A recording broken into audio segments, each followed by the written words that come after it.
Phoenix, du coup aujourd'hui nous allons parler de Femmes oubliées, lettres jamais écrites. Les 20 héroïnes racontent enfin leur histoire de Claire Iso, #MeToo. Le public visé pour ce genre de livre est à partir de 13 ans. Ce livre est destiné à nous faire réaliser, à nous faire comprendre comment on est arrivé là à l'heure actuelle. Pour les adolescents et les jeunes adultes, ce livre vous inspirera et vous fera prendre conscience qu'il y a un pont entre le passé et le présent, que vous pouvez avoir des modèles d'inspiration.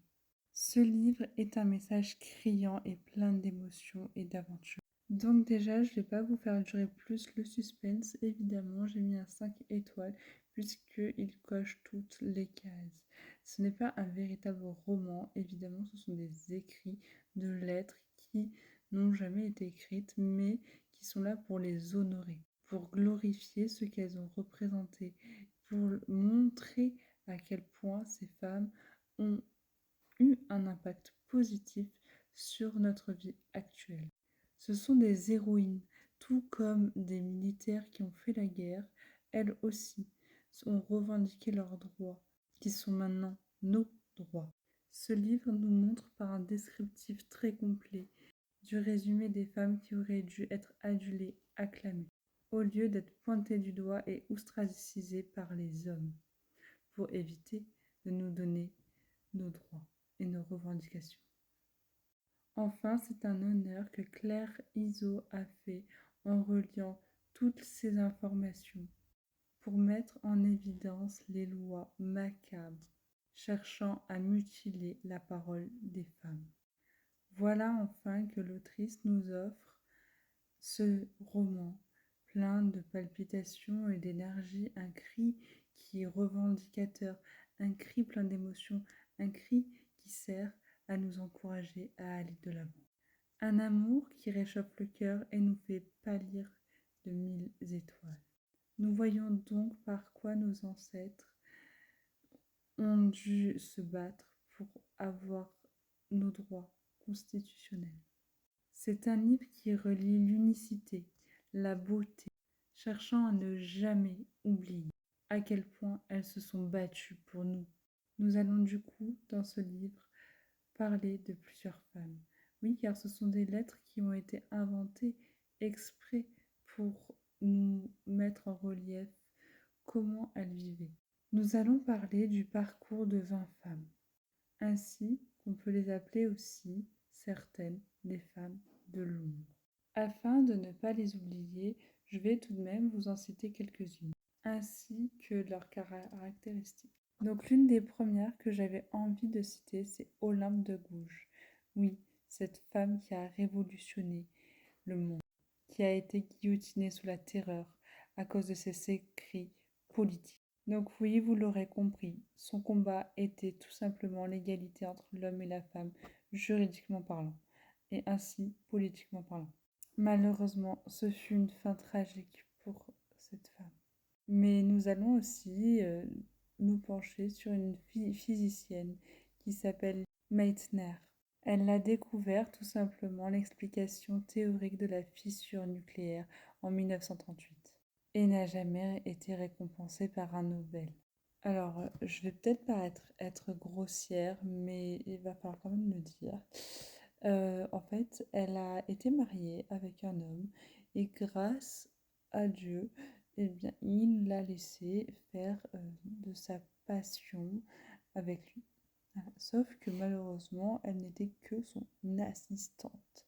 Donc c'est pour ça qu'elle n'a pas eu de prix Nobel, alors que c'est elle qui a continué les recherches de son mari quand il était décédé. C'est elle qui a amené cet exploit, puisque c'est une femme, donc on va le reconnaître. C'est une femme dans les années 1878-1968, pardon. Donc c'est une femme qui a fait un exploit monumental, a réécrit, a continué, les recherches de son mari afin de pouvoir les mettre au jour et de nous aider grâce à cette recherche. Nous allons aussi parler d'une jeune fille qui a dit non. Oui, elle a osé dire non parce que elle devait céder sa place, car c'était comme ça se faisait auparavant dans un bus. Et elle a osé revendiquer et dire non, je ne me lève pas, c'est ma place. Qui d'autre que Claudette Colvin face à ce non, que faire? Eh bien, elle a été embarquée. Oui, elle a été embarquée par les forces de l'ordre, car n'a pas voulu céder sa place à une femme blanche. Donc oui, ça a été la première à dire non, la première à oser ne pas laisser sa place. Elle a été arrêtée le 2 mars 1955 pour un refus de céder sa place. Qui d'autre qu'une femme qui peut enfin nous dire comment on fait des bébés grâce aux chromosomes X et Y? C'est Nina Steven qui a du coup déterminé la biologie.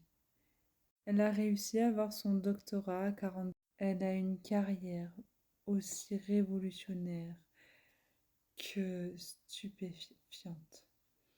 Elle a eu 11 ans de carrière scientifique. Et elle a commencé sa carrière de scientifique à seulement 39 ans. Oui, elle a commencé très tard.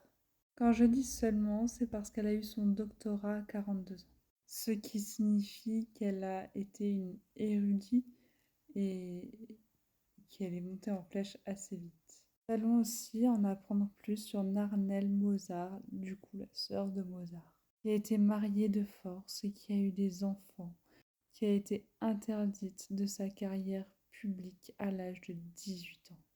Son talent, qui était juste prodigieux, a été effacé. Ses compositions perdues. Donc elle est née en 1751 et a fait des tournées avec son frère Wolfgang de 1762 à 1769. Mais bien sûr, elle a été oubliée, effacée, et Mozart, on n'entend plus que lui. Donc je pourrais vous citer les 20, mais ça n'a rien à voir avec ce que je veux ou ne veux pas faire. Je souhaiterais que vous lisiez ce livre, car c'est un livre à ne pas oublier. C'est un livre qu'il faut absolument que vous ayez dans votre palle de lecture. C'est vraiment un livre qui va vous montrer et vous démontrer comment les hommes ont réussi à nous ostraciser.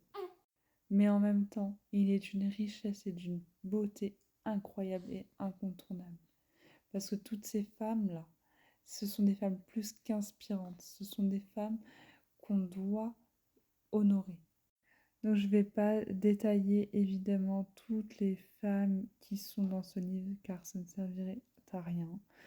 Le but, c'est tout de même que vous vous penchiez sur ce livre qui est un petit bijou, qui est magnifique, avec des illustrations tout en couleurs pour chaque femme et représentée d'un dessin illustré.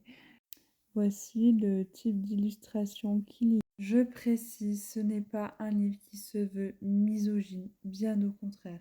C'est juste un livre qui fait entendre la parole des femmes, qui a été bien trop humiliée, rabaissée et pointée du doigt du mauvais côté, ou même traitée comme des objets. En d'autres termes, je vous recommande ce livre.